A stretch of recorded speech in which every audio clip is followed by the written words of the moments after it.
So hey guys, welcome back to the channel. My name's Cameron. Today I am going to talk about the needs and not needs for a new beekeeper. There's a ton of kits out there, new beekeeper kits. Some of it is indispensable, some of it you may never ever need or use. So I'm going to go through a few things. This is the end of my coming to the end of my second year, so I've had the 2 years now to learn what I do need, what I don't need.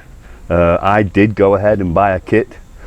Some of it I've used every time, some of it I've never used. So I'm going to go ahead and show you in my opinion, the necessities you need and the things that you don't need if you buy a kit.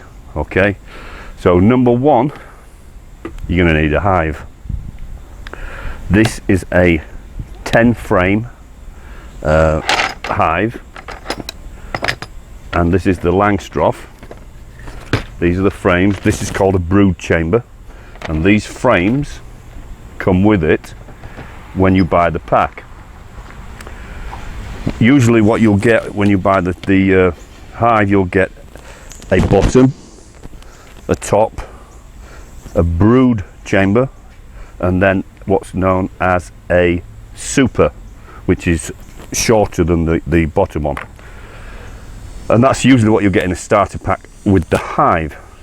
Now you do have to put these together yourself, and with the boxes, super easy. One thing I didn't know as a starter beekeeper, and I didn't find out until I picked up a nuke. A nuke is what is known as a small hive, a small colony. That's by far the easiest way to start beekeeping, is to buy a nuke, because you get a queen, you get bees, you get babies, you get workers, and you get drones. You also get some food, some honey.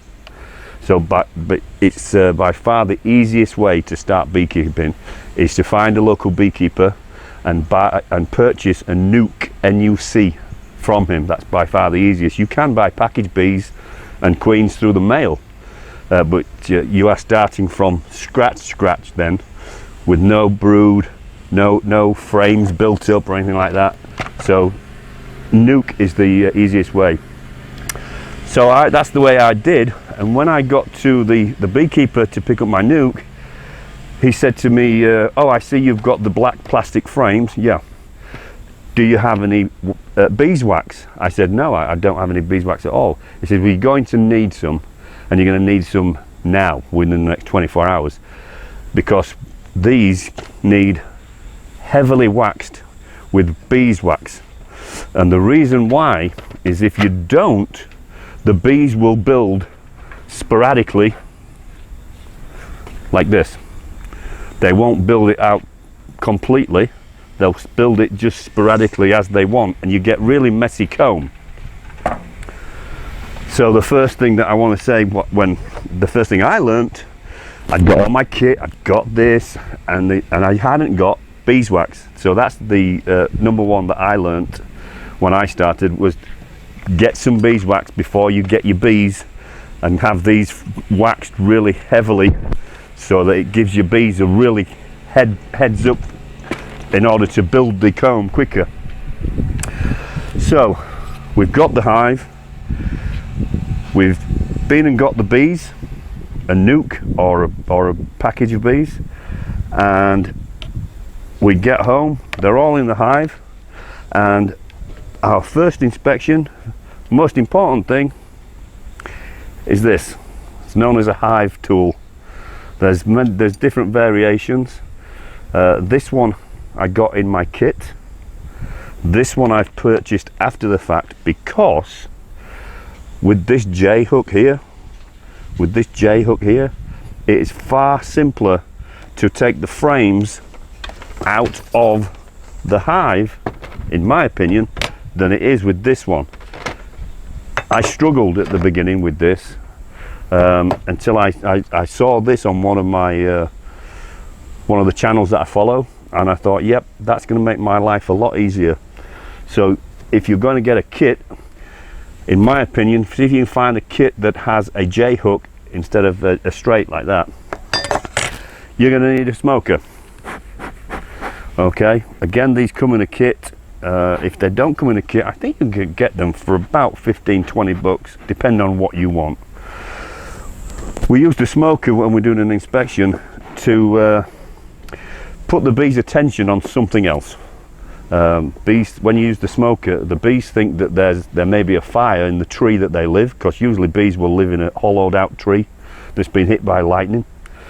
And what this does is it takes their mind off what you're doing up here. Okay. It also, bees work with pheromones. That's one of their main ways of communication, and this does mess a little. It doesn't harm them, but it messes a little with their pheromones that like the warning pheromone, you know. So Hive Tool, smoker. I got this in a kit, and this is something that you can use. It's to lift up the frames. Now it might be really good for somebody who doesn't have a lot of strength in their hands or fingers, because these frames can get heavy when they're full of honey or bees. Me personally, I've never used it. Came in a kit, but I've never used it. But like I said, somebody who doesn't have really good or poor movement in the hands, somebody with arthritis or something like that, that would work really well. So this is a piece of equipment for bees, which there is much debate and contention about. This is called a bee brush. Okay, now what this is used for is when you're harvesting honey or anything like that, it's used to brush the bees off the frame. There's a million opinions about it. I initially started using it. I was using it incorrectly. I was far too rough, and I was brushing like this, when really it's supposed to be like this, just real small, gentle movements. Okay, I do not use it anymore, and the reason I do not use it anymore is because I used it incorrectly, and the bees let me know I was using it incorrectly, and I got 18 stings in 3 seconds. Since that point, and from the advice of my mentors, I don't use it. That's just me. Okay. Another thing that I didn't get right at the beginning and wished I had to order this after the fact, is this little piece of apparatus. This, in my opinion, is as important nearly as the Hive Tool. What this does is when you're doing an inspection, this hangs on the edge of the hive, and when you take, this is a 10 frame hive, okay? So there's 10 frames in here. In order to move them around, you have to take one out. So you take your first one out, and you can hang it right here.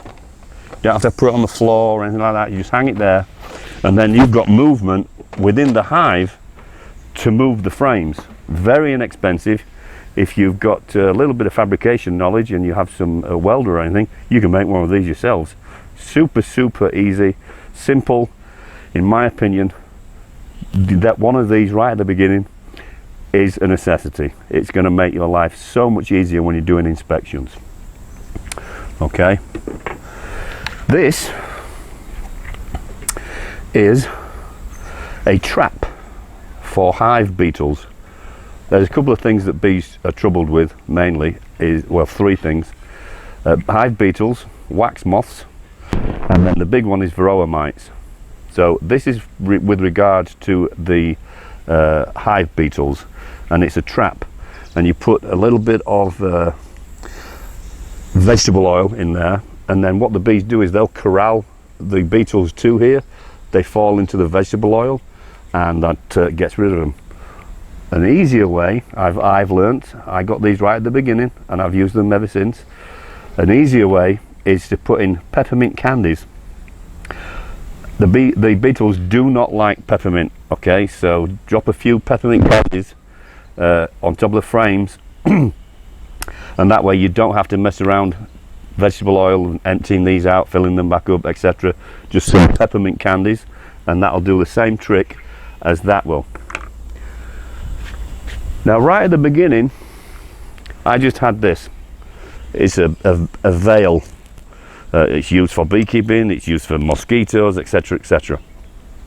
And that's what I used at the beginning, just a veil, nothing else.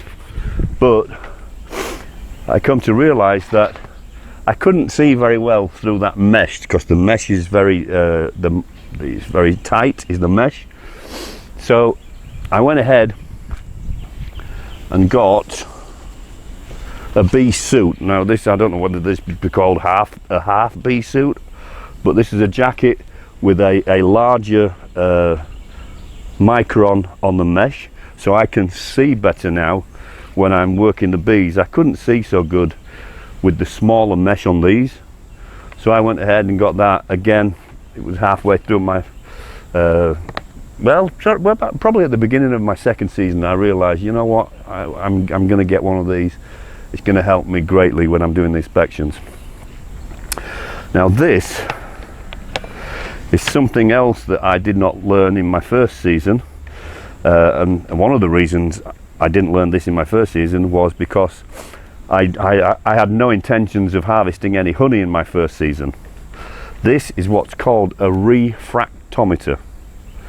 Okay, and what this does is it measures the moisture and sugar levels in honey. Now you're gonna have to do a little bit of research on this. They're not an expensive piece of equipment, but for me it was important to understand whether or not my honey was pure raw honey, or it had been adulterated when I was feeding them with sugar water or anything like that. But I would suggest, if you are harvesting your honey, do some research on a refractometer, get one. That way you know how good or bad your honey is. So that's all I've got for you today, guys. I just wanted to go through a few things that are, like I said, in my opinion, are necessities, and some are not. The smoker, the hive tool, a good veil, the frame holder on the side, and some beeswax on your frames before you bring your nuke home, which I had to learn the hard way through making mistakes. One thing I did forget: you're going to need one of these, something like these, one of these. This is a piece of equipment. It's how you test for the amount of varroa mites in your colony. Again, you're going to have to do some research on this. You can go back into some of my videos and see varroa mite checks, etc, etc, and it's a complete explanation of how to use this, and it's not very difficult. You've just got to understand. That's what I've learned in my first 2 years of beekeeping, is just learning to understand the procedures and how to do them. None of them are super hard, difficult. You've just got to learn them and understand how to go through that task. But that's all I've got for you today, guys. Thanks to all our subscribers. If you haven't yet subscribed, please do take a second, hit the subscribe button, hit the notification button, drop us a like, and I will see you on the next video.